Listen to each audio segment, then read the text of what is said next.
This is the beginning of the post-Tyus battle era. Yeah. He is now at St. Joseph's Metuchen, playing alongside his brother. Next year he's going to Syracuse, but after talking with Mercancino last night, he says this team is actually better than last year's. Hannah, you're a junior, so you've got 1 year left. You've already provided quite a few dramatics for us on the Strive Network. I remember back in the fall, you scored the game winner in overtime in the Preppy final against Montclair Kimberly.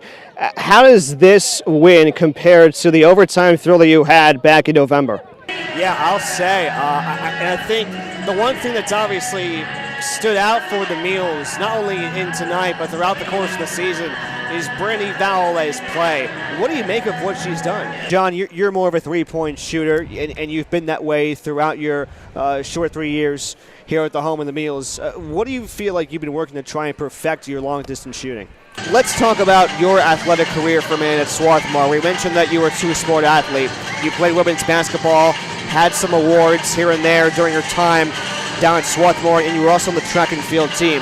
Talk about what it meant for you to be an athlete here in the Centennial Conference. Is that something that you kind of came up with when you were at high school? I know you went to Gill St. Bernard's, which is a pretty predominant team at the high school level in Jersey. So in your first year or so there, I know you transferred to Gill St. Bernard's back in your high school days. So is that a routine that you came up with when you were there? You now go from being a college athlete to working in a executive office in a collegiate conference. What made you want to make that transition?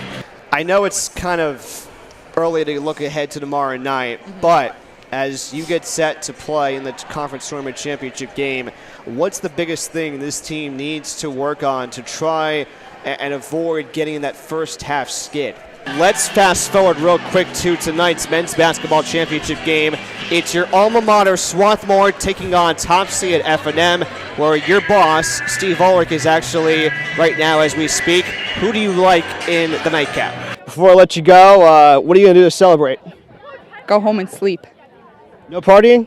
No. Good girl. Hannah Bunce with us on the postgame show. Hannah, appreciate your time. Congratulations on a second straight championship and best of luck in the summer. Thank you.